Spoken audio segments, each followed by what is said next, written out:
खबरें देख रहे हैं आप। मैं हूं आपके साथ प्रगति चतुर्वेदी। खबरों की शुरुआत करेंगे, लेकिन उससे पहले एक नजर इस वक्त की हेडलाइंस पर।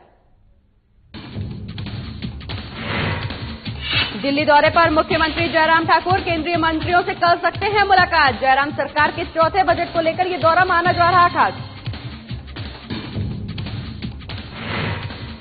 मुख्यमंत्री जयराम ठाकुर ने 6 मार्च को करेंगे बजट पेश। कोरोना काल को लेकर बजट पर दिख सकता है असर। मुख्यमंत्री ने राज्य योजना बोर्ड के साथ की बैठक।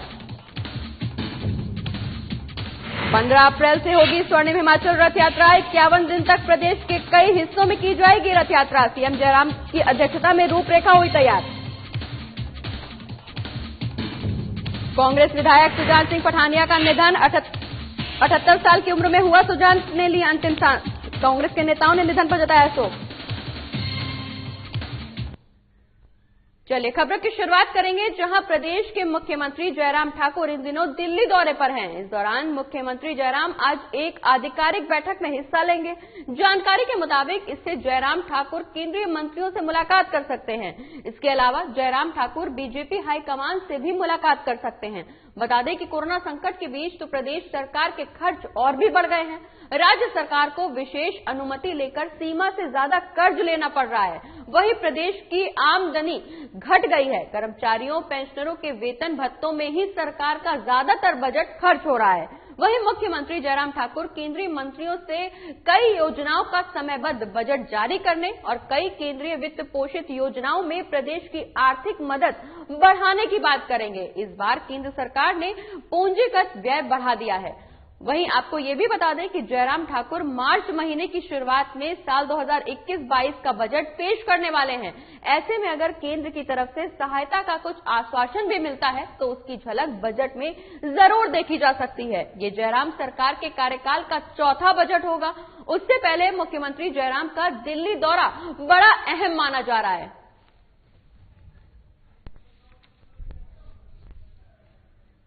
तो दिल्ली दौरे पर हैं मुख्यमंत्री जयराम ठाकुर। आपको बता दें कि इस दौरान मुख्यमंत्री केंद्रीय मंत्रियों से भी मुलाकात कर सकते हैं। वहीं जयराम ठाकुर इस दौरान एक आधिकारिक बैठक में हिस्सा भी लेंगे। बता दें कि इसके बाद जयराम ठाकुर केंद्रीय मंत्रियों से मुलाकात करने की योजना भी बना रहे हैं। कोरोना संकट के बीच प्रदेश सरकार का खर्च काफी बढ़ गया है। वहीं राज्य सरकार को विशेष इजाजत लेकर सीमा से ज्यादा कर्ज लेना पड़ रहा है। वहीं प्रदेश की आमदनी लगातार घटती जा रही है, जिसको लेकर राज्य सरकार हालांकि चिंतित है। वहीं मुख्यमंत्री दिल्ली के दौरे पर हैं। आपको बता दें कि इस दौरान दिल्ली के कई केंद्रीय मंत्रियों से भी मुलाकात कर सकते हैं मुख्यमंत्री जयराम ठाकुर। आपको बता दें कि प्रदेश की आमदनी को लेकर लगातार सूबे के मुख्यमंत्री चिंता जाहिर कर रहे हैं। वहीं मुख्यमंत्री जयराम ठाकुर केंद्रीय मंत्रियों से कई योजनाओं का समयबद्ध बजट जारी करने और कई केंद्रीय वित्त पोषित योजनाओं के बारे में प्रदेश की आर्थिक मदद बढ़ाने की बात भी करेंगे। और मुख्यमंत्री जयराम ठाकुर ने आगामी 6 मार्च को आगामी वित्त वर्ष 2021-22 का बजट पेश करने वाले हैं। वहीं जयराम ठाकुर के बजट के पिटारे से प्रदेश का हर तबका आस लगाए हुए बैठा है। बता दें कि कोरोना काल में हर क्षेत्र पर असर डाला है, जिसके बाद हर कोई बजट से उम्मीद लगाए बैठा है। इसी बीच मुख्यमंत्री जयराम ठाकुर ने राज्य योजना बोर्ड की बैठक की अध्यक्षता की। कोरोना काल में 1 फरवरी 2021 को केंद्रीय वित्त मंत्री निर्मला सीतारमण ने साल 2021-22 का आम बजट पेश किया, जहां मुख्यमंत्री जयराम ठाकुर भी इस कोरोना काल में 6 फरवरी को हिमाचल प्रदेश का बजट पेश करने वाले हैं। वहीं आपको ये भी बता दें कि कोरोना काल में हर क्षेत्र को नुकसान पहुंचाया गया है। खासकर आर्थिक मोर्चे पर लगभग हर तबके को हानि हुई है। ऐसे में सरकार इस बार सरकार के बजट में जन सरोकार प्राथमिकता हो सकता है। सरकार ने प्रस्तावित बजट को 11 प्राथमिक क्षेत्रों में बांटा है। इनमें स्वास्थ्य और शिक्षा से लेकर परिवहन और संचार को सूची में सबसे पहले जगह दी गई है। आपको बता दें कि सरकार ने 2021-22 के प्रस्तावित बजट को 11 प्राथमिकता क्षेत्रों के आधार पर बांटा है। सरकार ने विकास कार्यों के लिए 13,174.45 करोड़ के वार्षिक विकास को बजट को मंजूरी दी है। इसमें राज्य की हिस्सेदारी 9,450.41 करोड़ रुपए, जबकि केंद्रीय योजनाओं की हिस्सेदारी 3,769.04 करोड़ रुपए होगी।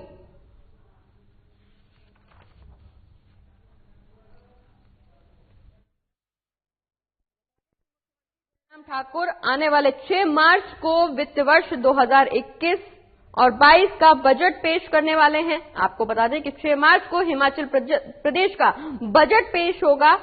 ऐसे में सरकार इस बार बजट में जन सरोकार प्राथमिकता दे सकती है। बता दें कि सरकार ने प्रस्तावित बजट को 11 प्राथमिक क्षेत्रों में बांटा है। तो आने वाले 6 मार्च को हिमाचल प्रदेश का बजट पेश होना है। बता दें कि इस बजट से आम जनता को काफी उम्मीदें हैं। अब देखना यह होगा कि राज्य सरकार जनता की उम्मीदों पे कितना खरा उतरती है। बता दें कि प्रस्तावित बजट को 11 प्राथमिकता क्षेत्रों के आधार पर बांटा गया है। सरकार ने विकास कार्यों के लिए लगभग 13,174.45 करोड़ के वार्षिक बजट को मंजूरी दी।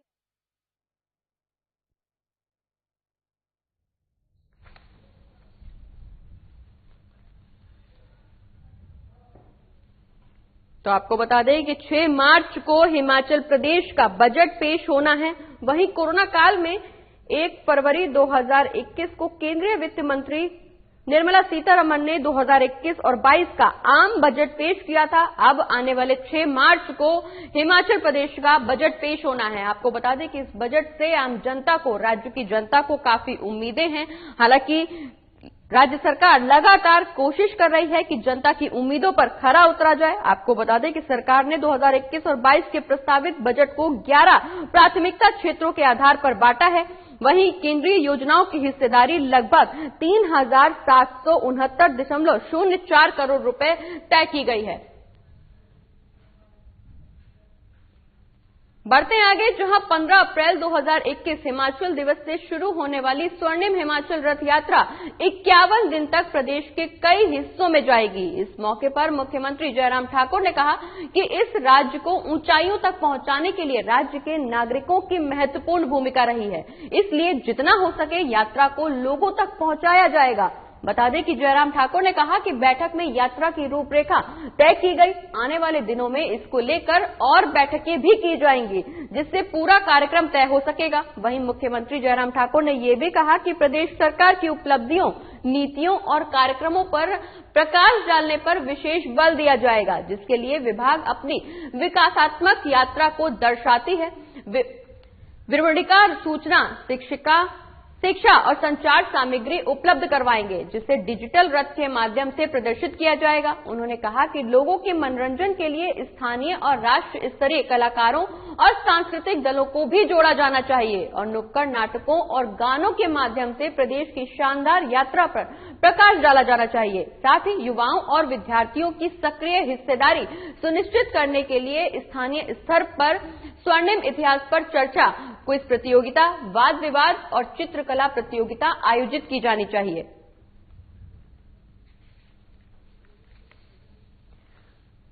तो 15 अप्रैल से स्वर्णिम हिमाचल रथ यात्रा का शुभारंभ होने वाला है। आपको बता दें कि ये रथ यात्रा 51 दिन तक चलेगी। वहीं इस रथ यात्रा में प्रदेश के कई हिस्सों में शामिल हो पाएंगे। बता दें कि 15 अप्रैल से ये हिमाचल दिवस के मौके पर स्वर्णिम हिमाचल रथ यात्रा का शुभारंभ होगा। ये रथ यात्रा 51 दिन तक प्रदेश के कई हिस्सों में जाएगी। वहीं इस मौके पर मुख्यमंत्री जयराम ठाकुर का बयान सामने आया है। आपको बता दें कि जयराम ठाकुर ने कहा कि इस राज्य को ऊंचाई तक पहुंचाने के लिए राज्य के नागरिकों की अहम भूमिका रही है। तो राज्य को ऊंचाई तक पहुंचाने के लिए, बुलंदियों तक पहुंचाने के लिए मुख्यमंत्री ने जनता को धन्यवाद दिया है, जनता को इसका श्रेय दिया है। जनता की वजह से राज्य ऊंचाइयों तक पहुंचा है, ऐसा कहना है मुख्यमंत्री का। जिसके बाद अब हिमाचल दिवस से स्वर्णिम रथ यात्रा की शुरुआत होगी। आपको बता दें कि 15 अप्रैल 2021 को हिमाचल दिवस होता है, जिसके तहत स्वर्णिम रथ यात्रा का शुभारंभ होगा। आपको बता दें कि 51 दिनों तक प्रदेश के कई हिस्सों में ये स्वर्णिम हिमाचल रथ यात्रा जाएगी। वहीं इस दौरान मुख्यमंत्री जयराम ठाकुर ने यह भी कहा कि जितना ज्यादा से ज्यादा हो सके इस यात्रा को लोगों तक पहुंचाया जाएगा। एक बैठक भी की जाएगी। वहीं बैठक में इस यात्रा की रूपरेखा तैयार की जाएगी। आपको बता दें कि इसको लेकर और बैठकें भी की जाएंगी, ऐसा कहना मुख्यमंत्री जयराम ठाकुर का।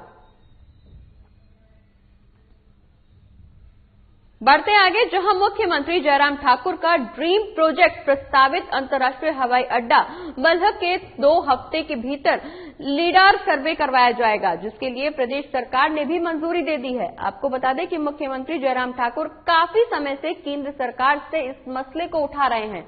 सर्वे के लिए विभाग को भी निर्देश दिए गए हैं और इस सर्वे के संबंध में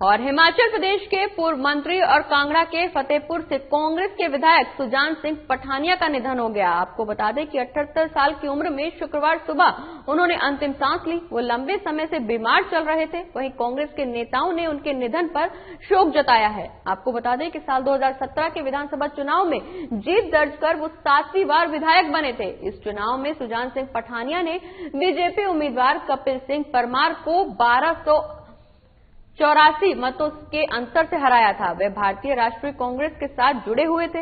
वहीं सुजान सिंह का जन्म 22 सितंबर 1943 को लाहौर में हुआ था। बता दें कि सुजान सिंह 11 बार विधानसभा चुनाव लड़ चुके हैं और इसमें 7 बार जीत भी दर्ज करा चुके हैं, जबकि 4 बार उनकी हार हुई थी।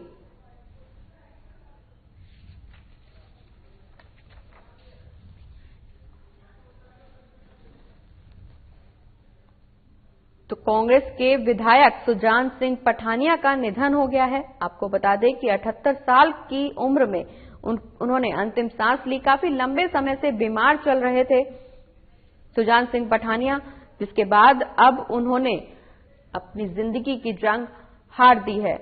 आपको बता दें कि 78 साल की उम्र में सुजान सिंह पठानिया ने आखिरी सांस ली।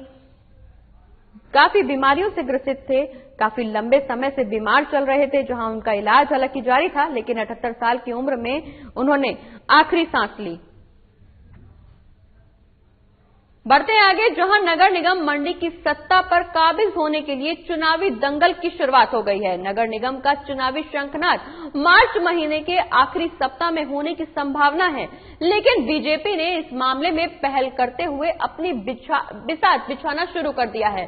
बीजेपी ने मंडी के कद्दावर मंत्री महेंद्र सिंह ठाकुर को मंडी नगर निगम के चुनाव की जिम्मेदारी सौंपी है। वहीं महेंद्र सिंह ठाकुर ने बीजेपी पदाधिकारियों के साथ बैठक करने के बाद पूरी रणनीति तैयार कर अपने योद्धाओं को चुनावी दंगल में उतार दिया है। बता दें कि सुंदरनगर से बीजेपी विधायक राकेश जम्वाल ने वार्ड में जाकर बैठकें करके लोगों की नब्ज टालने का काम शुरू कर दिया है। वहीं दूसरी तरफ कांग्रेस फिलहाल दूर दूर तक कहीं नजर नहीं आ रही। बीजेपी के मुकाबले कांग्रेस की तैयारी नाम मात्र की भी नहीं दिखाई दे रही। वहीं कांग्रेस नगर निगम चुनाव को लेकर कोई रणनीति ही नहीं बना पाई है। वहीं बीजेपी के मुकाबले कांग्रेस भी किसी बड़े चेहरे को नगर निगम चुनाव के लिए सामने लाना चाहती है, लेकिन ये चेहरा कौन होगा ये अभी तक साफ नहीं हो पाया है। यही वजह है कि कांग्रेस की तैयारियां कहीं नजर नहीं आ रही।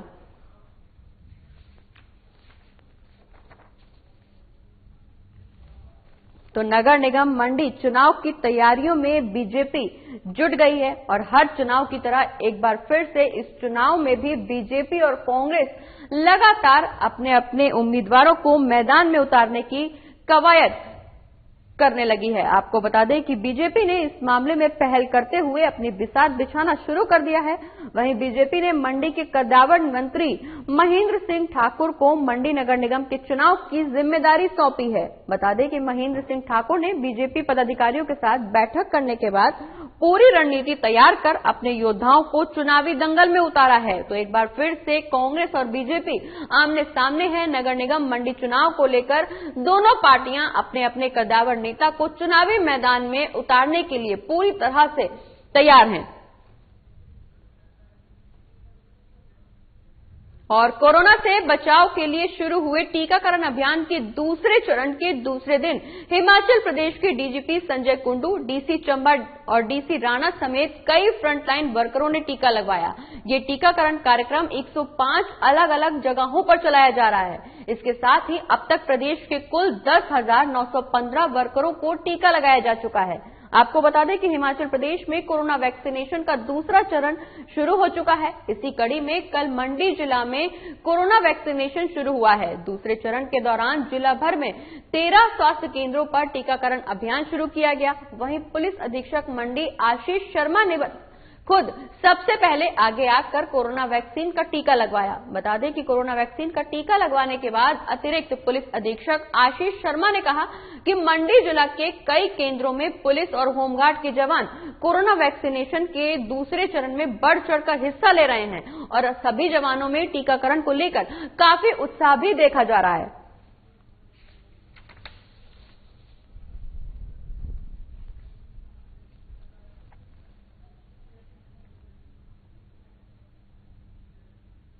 मंडी के सुंदरनगर में रह रही चंडीगढ़ की युवती के साथ सामूहिक दुष्कर्म का मामला सामने आया है, जहां पुलिस ने 8 से 6 आरोपियों को धर दबोचा है।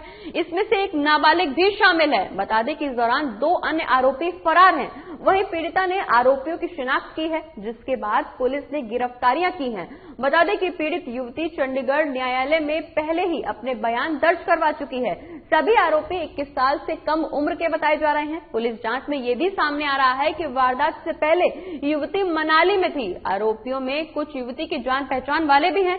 युवती के एटीएम कार्ड से पैसे निकालने और मारपीट जैसे मामले को लेकर पुलिस अभी तक कोई बयान देने से परहेज कर रही है। कहा जा रहा है कि युवती का मेडिकल भी चंडीगढ़ में ही हुआ है।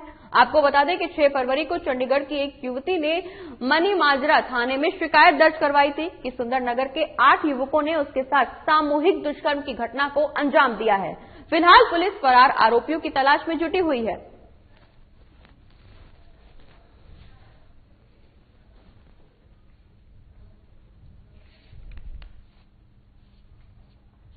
तो एक बार फिर से मंडी जिले के सुंदरनगर इलाके से सामूहिक दुष्कर्म का मामला सामने आया है। आपको बता दें कि सुंदरनगर में रह रही चंडीगढ़ की युवती के साथ सामूहिक दुष्कर्म किया गया, जिस दौरान पुलिस ने कार्रवाई करते हुए 8 से 6 आरोपियों को इस पूरे मामले में गिरफ्तार किया है। इसमें हालांकि एक नाबालिग भी शामिल है। वहीं इस पूरे मामले में आरोपियों में से 2 आरोपी फरार हैं। हालांकि पीड़िता ने आरोपियों की शिनाख्त की है, जिसके बाद पुलिस ने कार्रवाई करते हुए इन सभी गिरफ्तारियों को अंजाम दिया है। बढ़ते हैं आगे, जहां हिमाचल प्रदेश के शिमला में आग लगने का मामला सामने आया है। मामला उपमंडल की ग्राम पंचायत मंचडो का है, जहां 4 मकान जलकर राख हो गए। वहीं आग से लाखों की संपत्ति के नुकसान होने की आशंका जताई जा रही है। बता दें कि प्रशासन की ओर से प्रभावितों को राहत दे दी गई है। हालांकि आग लगने की वजहों का अभी तक कोई पता नहीं चल पाया है। बता दें कि लोगों की कोशिशों से मौके पर पहुंचकर अन्य मकानों को जलने से बचाया गया। आग की सूचना मिलते ही एसडीएम नरेंद्र चौहान और तहसीलदार उमेश शर्मा भी मौके पर पहुंचे। वहीं प्रशासन की ओर से प्रभावित परिवारों को गैस सिलेंडर, कंबल, 60,000 नकदी और बतौर फौरी राहत दी गई है। आपको बता दें कि डीएसपी चौपाल राजकुमार ने आग से 4 मकान जलने की पुष्टि की है। उन्होंने कहा कि आग लगने की वजहों की जांच की जा रही है।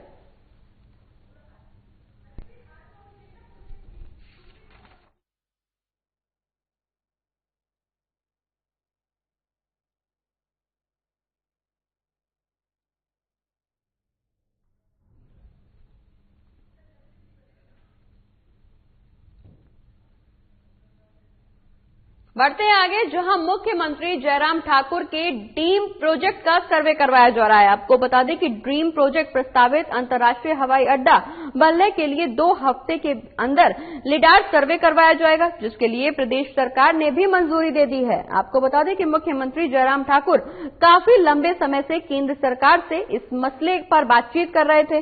वहीं सर्वे के लिए विभाग को भी निर्देश दे दिए गए हैं और इस सर्वे से एयरपोर्ट के निर्माण से संबंध में वास्तविकता का पता चल पाएगा। आपको बता दें कि उप निदेशक पर्यटन और नागरिक उड्डयन विभाग मंत्री पंकज शर्मा ने बताया कि बल्ह में अंतर्राष्ट्रीय हवाई अड्डे के निर्माण से पहले प्रदेश सरकार बैकफोर्स लिमिटेड जल शक्ति मंत्रालय के जरिए से लिडार सर्वे करवाएगी। उन्होंने ये भी बताया कि लिडार सर्वे हेलीकॉप्टर की मदद से करवाया जाएगा। वहीं पंकज शर्मा ने इस बात की भी जानकारी दी कि प्रदेश सरकार के आदेश मिलने के बाद पर्यटन विभाग ने लिडार सर्वे के लिए हाई पावर कमेटी का गठन किया है और इस कमेटी को पर्यटन विभाग के संयुक्त निदेशक रॉबिन चार्ज की अध्यक्षता में बनाया गया है।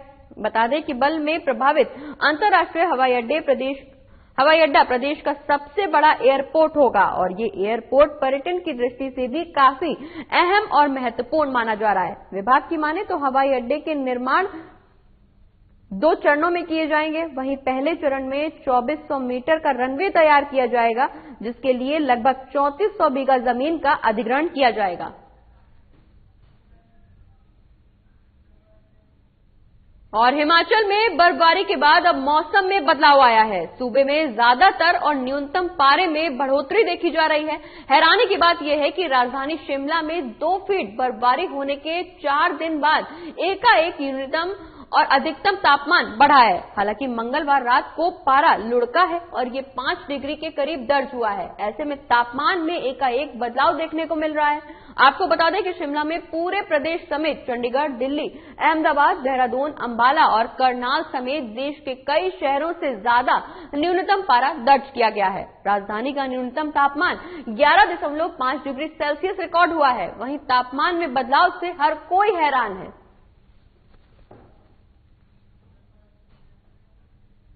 और इसी के साथ इस बुलेटिन में फिलहाल इतना ही। आप देखते रहिए हिमाचल प्रदेश की खबरें। नमस्कार।